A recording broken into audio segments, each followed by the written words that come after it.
Kembali di Selamat Pagi Indonesia, pemirsa. Kali ini bersama saya Gadis Bianca. Peringatan Hari Raya Trisuci Waisak tahun 2569 Buddhist Era jatuh pada tanggal 12 Mei 2025 mendatang di Candi Agung Borobudur. Ada sejumlah rangkaian kegiatan jelang peringatan Hari Raya Trisuci Waisak yang salah satunya sudah dilakukan yaitu karya bakti Waisak di Taman Makam Pahlawan. Nah, pemirsa, apa tema peringatan Waisak tahun ini dan bagaimana momen ini bisa dimaknai tidak hanya oleh umat Buddha, tetapi juga membawa pesan bagi seluruh masyarakat Indonesia hingga dunia. Sudah hadir bersama kami di Studio Metro TV, Dirjen Bimbingan Masyarakat Buddha, Bapak Dr. Andes Supriyadi, Wakil Ketua Panitia Waisak Nasional 2025, Bapak Karuna Murdaya, dan juga Bante Dhammafudo Tera atau yang disapa Bante Victor. Selamat pagi Bapak-Bapak. Apa kabar? Kita menuju peringatan Hari Raya Trisuci Waisak yang jatuh tanggal 12 Mei. Seperti apa Pak Karuna persiapannya sejauh ini untuk peringatan nasional Hari Raya Waisak? Persiapannya udah siap. Ini salah satu kegiatan yang kita sudah mengadakan sejak 30 tahun lalu karena itu semua sistemnya udah siap dan kita ulangi lagi. Oke. Oke, semua sudah hampir siap karena tinggal seminggu lagi menuju 12 Mei. Betul. Apa saja rangkaian yang akan diselenggarakan di sana nanti di Candi Borobudur? Ya, hari hanya sekitar jam 2 mulai prosesi dari Candi Mendut ke arah Borobudur. Lalu setelah itu yang paling terkenal sekarang ini lampion. Ada lepaskan 2.569 lampion sama dengan tahun Buddhist Era sekarang ini. Dengan sendera tari dari Menteri Kebudayaan dan pidato-pidato. Dan sebelum detik-detik Waisak itu jam 11 malam 55 menit 39 detik ada acara meditasi bersama. Oke. Ya. Meditasinya berlangsung berapa lama Pak? Kalau biasanya 2 menit ya. biasanya 2 menit ya untuk memperingati peringatan. Peringati aja, ya. Doa bersama seperti itu ya. Iya. Oke, Bante Victor, kalau kita bicara soal tema peringatan Hari Raya Trisuci Waisak tahun ini, apa tema yang diangkat dan apa maknanya yang ingin disampaikan kepada masyarakat dunia? Ya, baik. Jadi waktu kami rapat bersama dengan semua organisasi umat Buddha yang dipimpin Pak Dirjen kemarin, kami akhirnya sepakat dengan tema bersama yaitu tingkatkan pengendalian diri dan kebijaksanaan mewujudkan kedamaian dunia. Jadi ini adalah tema yang diambil bersama dan ini sangat relevan ya dengan kehidupan dunia kita saat ini di mana-mana terjadi perang, terjadi konflik. Dan ini semua tentunya membuat dunia kita yang kita tinggali bersama ini menjadi kacau balau. Nah, sehingga di Waisak tahun ini kita memberikan tema ini supaya semua pihak lah bisa menjaga dirinya sendiri, bisa meningkatkan kebijaksanaan sehingga membawa perdamaian di dunia ini, di tempat yang kita tinggali bersama. Oke, baik. Pak Supriyadi, kalau kita lihat dari subtema yaitu bersatu mewujudkan damai Waisak untuk kebahagiaan semua makhluk. Sebetulnya apa sih implementasi yang bisa dilakukan oleh masyarakat Buddha khususnya juga masyarakat dunia untuk bisa sama-sama mewujudkan senantiasa rukun dan damai dalam beragama? Ya, rukun damai ini kan sebuah harapan dari setiap umat manusia ya. Jadi dalam hidupnya manusia itu tidak pernah ada yang tidak rukun, tidak damai hidupnya. Nah, sehingga sifat manusia sudah melekat ini kan ada sifat yang hal-hal yang kurang baik, katakanlah sifat ketamakan, sifat kebencian, sifat iri hati dan sebagainya. Dan itu mewarnai kehidupan kita.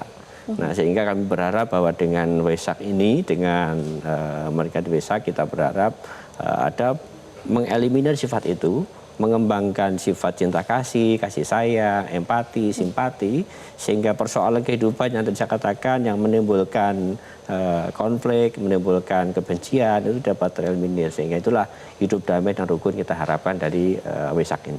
Oke, baik. Pak Karuna, kalau kita flashback dari tahun ke tahun kita selalu menyampaikan pesan damai, upaya kita dalam menyampaikan pesan damai melalui peringatan Hari Raya Trisuci Waisak. Tapi apa yang berbeda dari tahun ini daripada tahun-tahun sebelumnya, Pak Karuna? Sebetulnya tidak terlalu berbeda. Ini ajaran intinya tetap sama dan kita prinsip agama Buddhanya kita setiap tahun pilih satu titiknya yang kita fokuskan. Baik, Pak Supriyadi boleh ditambahkan kalau kita lihat dinamika umat beragama kan memang selalu ada saja naik turunnya gitu ya. Tapi dengan nilai-nilai yang Buddha sampaikan itu selalu ada kedamaian di sana. Kalau dari Pak Supriyadi sebagai Dirjen Bimas Bimbingan Masyarakat Buddha seperti apa? Ya, kami selalu mengingatkan ke umat Buddha bahwa agama Buddha itu ada satu konsepsi yang mudah diucapkan, tapi mungkin sulit dilakukan. Katakanlah Buddha mengajarkan tentang tambahlah kebaikan, tinggalkan ketidakbaikan, sucikan hati dan pikiran. Ini mudah dikatakan, tapi itu dijalankan dengan baik, maka tentu kedamaian baik diri sendiri maupun dengan lingkungan sekitar akan dapat terjaga. Oke, kita harapkan seperti itu. Dan kita akan berbincang lagi Bapak-Bapak terkait dengan peringatan Hari Raya Trisuci Waisak. Karena akan ada banyak rangkaian kegiatan dilakukan hingga 12 Mei nanti. Pemirsa jangan kemana-mana, tetap bersama kami di Selamat Pagi Indonesia.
Ya, pemirsa, kita masih membahas peringatan Hari Raya Trisuci Waisak yang jatuh pada tanggal 12 Mei 2025.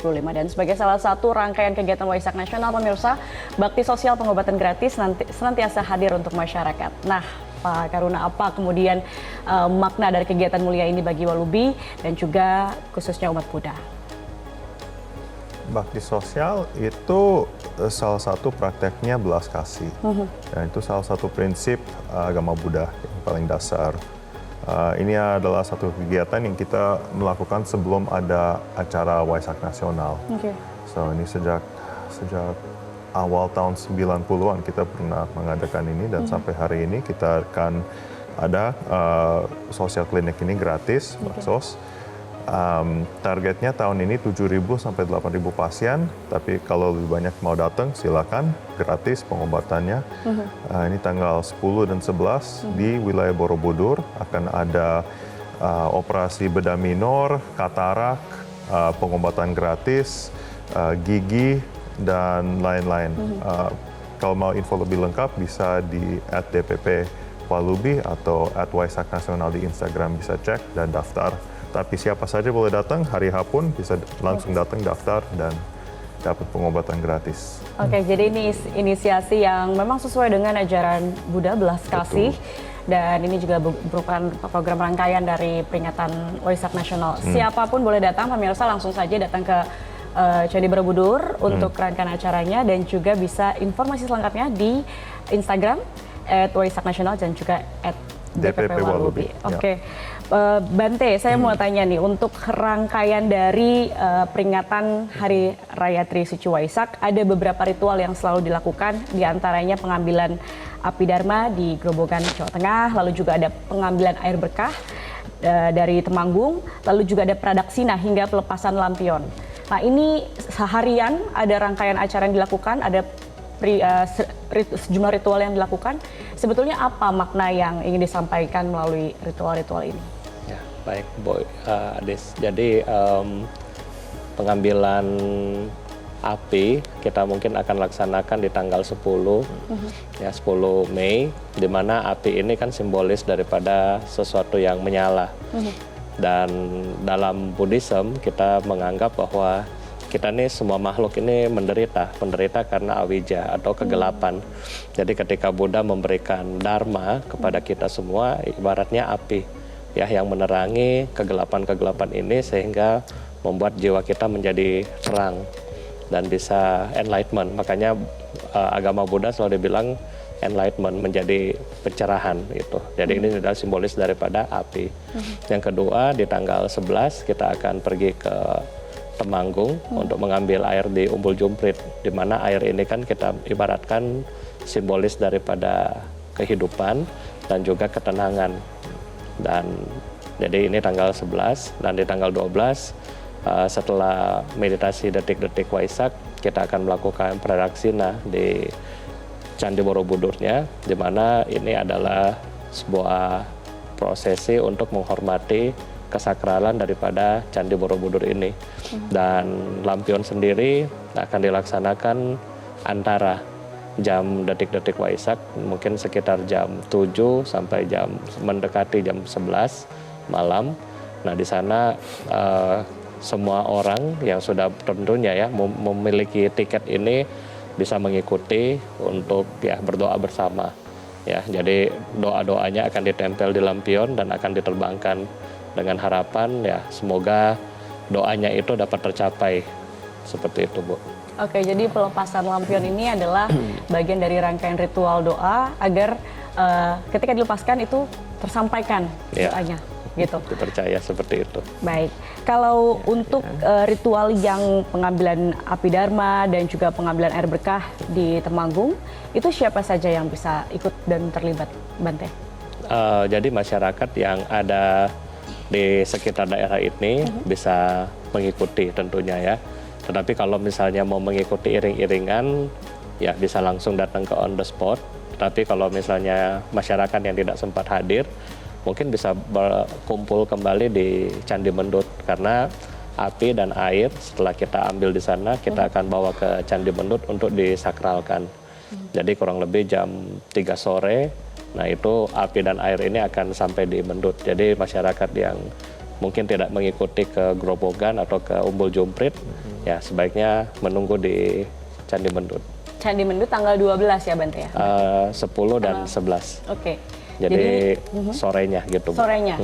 Jadi setelah pengambilan api dharma di Grobogan, Jawa Tengah, jam 3 sorenya di Candi Mendut. Lalu berlaku hal yang sama, pengambilan air berkah Waisak dari Temanggung, jam 3 sorenya dikumpulkan di Candi Mendut gitu ya. Baik, jadi masyarakat bisa ikut bersama-sama melakukan ritual di Candi Mendut. Betul. Baik, oke. Pak Supriyadi sebagai Dirjen Bimas Buddha, pelayanan dan bimbingan apa yang kemudian diberikan untuk pengembangan program pembinaan keagamaan, pendidikan, serta moderasi beragama khususnya di kalangan umat Buddha? Pak Supriyadi. Ya, kami kan dari Kementerian Agama memiliki tugas memang memberikan layanan kepada masyarakat Buddha khususnya. Nah, baik layanan bidang keagamaan, pendidikan maupun kegiatan tata kelola. Nah, di keagamaan ini kami berupaya untuk mewujudkan harapan masyarakat agar menjadi masyarakat Buddha yang cerdas, yang rukun, yang maslahat.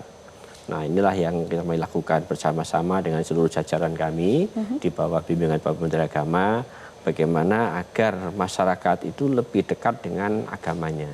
Ya. Nah, kita berharap dengan kalau masyarakat dekat dengan agamanya, maka tentu setiap perilakunya akan diwarnai oleh nilai agama. Nah, kalau itu diperlakukan dengan baik, dijalankan dengan baik, maka tentu akan menjadi orang-orang yang berguna, orang yang berupakari, orang yang punya kata-kata wedi, bisa menghargai dan bisa mensyukuri atas apa yang dia dapatkan.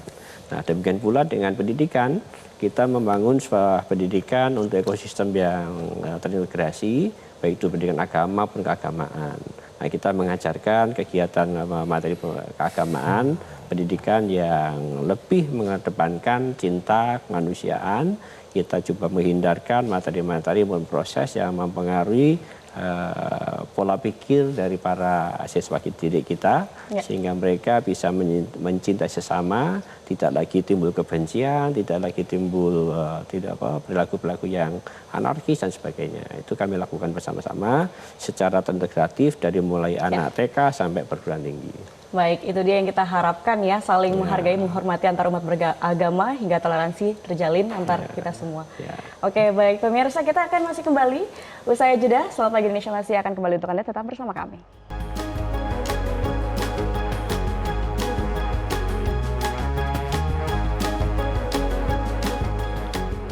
kembali di Selamat Pagi Indonesia. Pemirsa masih membahas perayaan Hari Trisuci Waisak yang jatuh tanggal 12 Mei. Pak Karuna, siapa saja yang akan hadir nanti tanggal 12 Mei di Candi Borobudur? Sekarang ini dari segi pemerintah Indonesia, Pak Menteri Budaya Fadlizon akan hadir, Wakil Menteri Ekonomi Kreatif Airin Umar. Bu Airin. Iya, sama dari Kementerian Agama, moga-moga Pak Nasaruddin Umar. Dan dari beberapa pihak luar negeri juga itu ada Bante Tudong yang jalan kaki dari Bangkok sampai ke Borobudur tahun ini akan datang. Masih ditunggu-tunggu kehadirannya ya. Iya, itu masih ada 38 biku yang moga-moga nyampe tanggal 10 ini. Selain itu ada banyak pihak dari Thailand, dari India, itu beberapa Rinpoche senior dari Tantrayana, ada grup Fo Guangshan, itu salah satu grup Mahayana terbesar di dunia dari Taiwan, dan banyak pihak Buddhis lain-lain yang akan datang. Baik, Ya. Pak Karuna, kalau kita lihat perayaan Waisak selalu dipusatkan di Candi Borobudur dan ini selalu menyedot perhatian masyarakat, wisatawan lokal maupun juga bahkan mancanegara. Nah, bagaimana pendapat Anda terkait dengan Candi Borobudur sebagai pusat spiritual, destinasi spiritual dunia? Potensinya luar biasa. Sebagai mandala terbesar di dunia, ini salah satu stupa terbesar di dunia dengan sejarahnya yang cukup panjang. Kita lihat dari banyak situs-situs Buddhis di dunia, ini potensinya untuk jadi daya tarik untuk wisatawan spiritual atau wellness juga luar biasa tinggi. Tapi sampai sekarang ini belum mencapai potensi fullnya. Moga-moga dengan acara Waisak ini salah satu katalis yang bisa tarik lebih banyak organizer atau event dari luar negeri maupun lokal untuk mengadakan program kayak praktek atau pendidikan, dan selain itu masih bisa untuk para wisata biasa juga untuk datang. So ini simbolnya luar biasa, dan dengan momentum ini moga-moga kita bisa tolong dorong terus supaya itu Borobudur, Magelang dan sekitarnya termasuk Jogja bisa jadi salah satu lokasi tourism hotspot di dunia. Oke. Bante, apa yang Bante ingin sampaikan untuk masyarakat yang datang ke Candi Borobudur, karena kita lihat jangan sampai acara spiritual ini terganggu kesakralannya, tetapi juga masyarakat yang datang bisa menikmati rangkaian dari perayaan Waisak. Ya, baik Bu. Jadi memang di Borobudur ini adalah Waisak mungkin yang di dunia ini yang unik ya, karena bukan hanya umat Buddha yang datang di situ, tetapi juga umat-umat dari agama lain juga ikut ya bergabung di sana. Nah, jadi mungkin beberapa anjuran yang bisa saya sampaikan di sini. Yang pertama, kalau misalnya yang datang melalui grup tour, sebaiknya nanti datang grup turnya masing-masing bawa bendera atau seragam, supaya satu dengan yang lainnya tidak kececeran orangnya ya, terpencar-pencar. Dan kemudian yang kedua, karena ini kali detik-detik Waisaknya ini malam, jadi kalau bisa bawa senter ya, karena ini detik-detiknya hampir jam 12 malam ya, jadi kalau bisa harus bawa senter.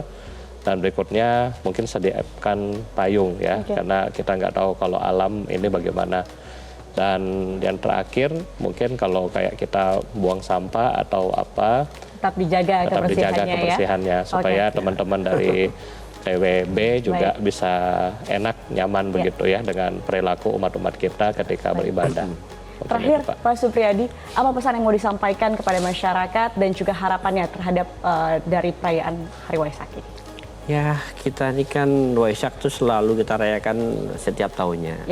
Dan setiap tahun tentu setiap orang pasti merasakan manfaatnya. Baik. Dan selama mendapat manfaat, mereka pasti tertarik kembali untuk hadir. Nah, harapan saya adalah bagaimana kita sekali hari ini memaknai Waisak itu dengan penuh kedamaian, sehingga kerukunan, perdamaian yang kita harapkan dapat kita peroleh dengan dari mana Waisak kita hadiri pada hari itu. Mudah-mudahan ya, dengan perjalanan Buddha pada saat mulai jadi pertapa, sampai menjadi Buddha, ini kan penuh perjuangan. Ya. Nah, itulah inspirasi yang wajib kita dapatkan dari setiap perayaan Waisak itu sendiri. Baik, mudah-mudahan pesannya tersampaikan ke masyarakat dengan perayaan Hari Raya Trisuci Waisak tahun ini. Terima kasih Bapak-Bapak sudah hadir di Metro TV. Demikian pemirsa perbincangan kita kali ini. Selamat pagi Indonesia masih akan kembali usai headline news pukul 10 waktu Indonesia Barat. Tetaplah bersama kami.